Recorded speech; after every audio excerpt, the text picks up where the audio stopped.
السلام علیکم ناظرین، استقبال ہے ہمارے YouTube channel PI Islamic news پر۔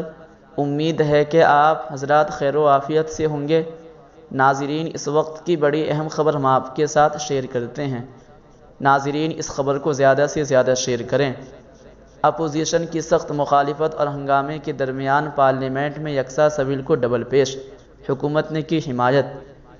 اپوزیشن پارٹیوں کی زبردست مخالفت کے باوجود غیر سرکاری بل ہندوستان میں یکساں سول کوڈ 2022 کو جمعہ کو راجیہ سبھا میں پیش کیا گیا۔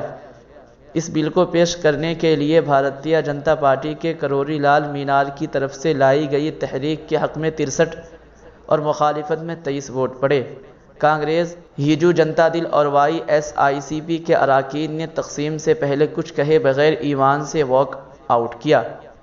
ناظرین، آپ کو ہم آگے بتلاتے چلیں۔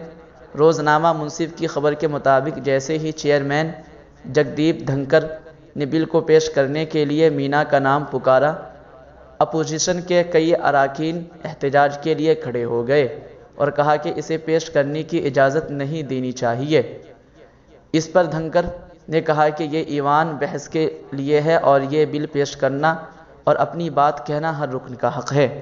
ناظرین، اس خبر کے متعلق آپ کیا رائے رکھتے ہیں؟ کمنٹ کر کے ضرور بتلائیں۔ جزاک اللہ۔